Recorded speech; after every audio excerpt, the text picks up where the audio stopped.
Shalom, selamat malam. Selamat berjumpa kembali dalam program My Way. Renungan singkat malam hari yang akan mengantar tidur Bapak Ibu Saudara dan saya di dalam dekapan kasih Kristus. Puji nama Tuhan. Setelah seharian kita lelah bekerja dan sebelum kita menikmati tidur malam kita bersama-sama dengan Tuhan Yesus, kita diberikan kesempatan untuk merenungkan firman-Nya pada malam hari ini. Dan judul firman Tuhan pada malam hari ini adalah ramah dan penuh kasih mesra. Ya. Itu terambil dari Efesus 4 ayat ke-32 yang bunyinya demikian. Tetapi hendaklah kamu ramah seorang terhadap yang lain, penuh kasih mesra dan saling mengampuni, sebagaimana Allah di dalam Kristus telah mengampuni kamu. Puji nama Tuhan.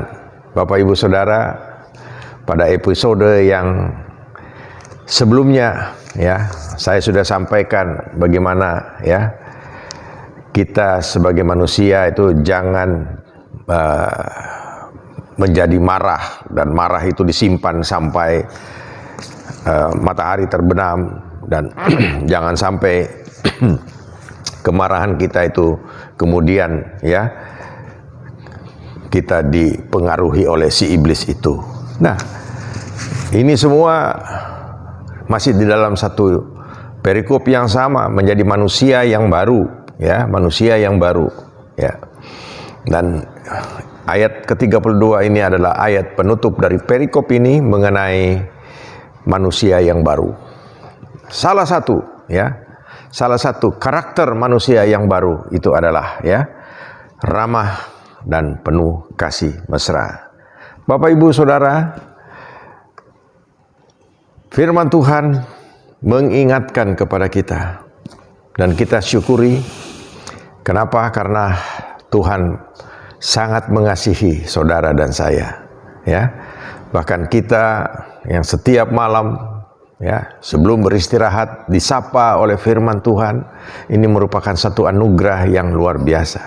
Bapak Ibu Saudara,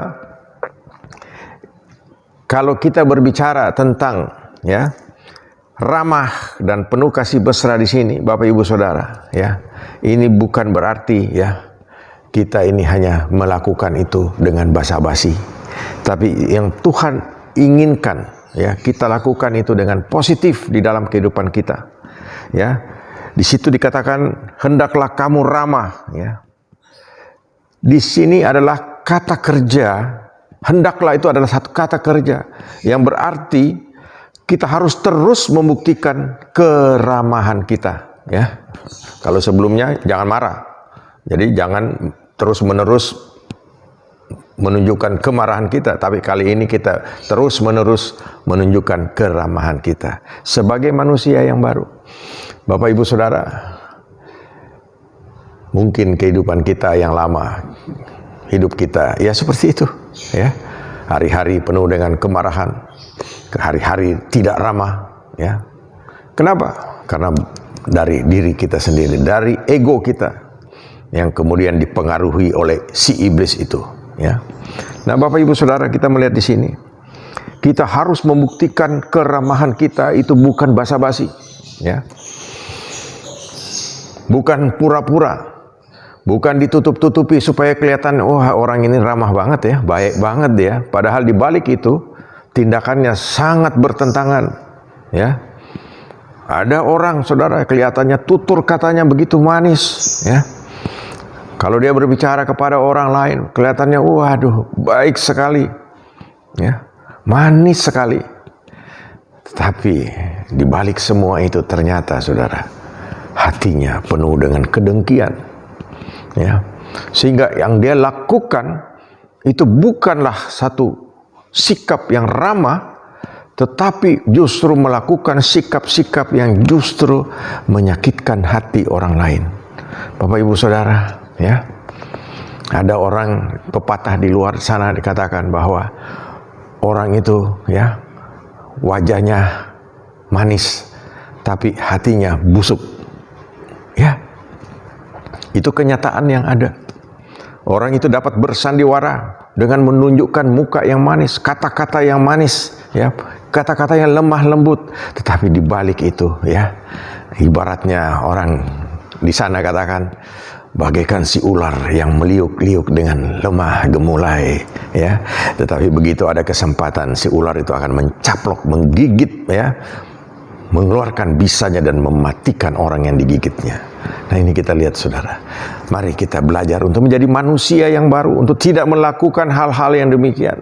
Kita berusaha melakukan keramahan kepada siapa saja, ya, dengan tidak dibuat-buat. Tetapi memang keramahan itu yang harus kita buktikan di dalam kehidupan kita.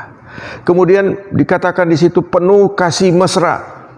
Bapak Ibu Saudara, kasih mesra terjemahan dalam bahasa Inggrisnya dikatakan tender hearted, ya.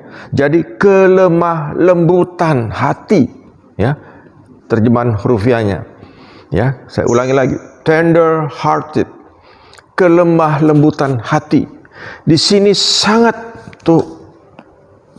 jelas, ya, bahwa kasih mesra ini adalah berasal dari hati kita, ya, kelemah lembutan hati kita, dan itu kita tunjukkan, ya, kepada orang lain.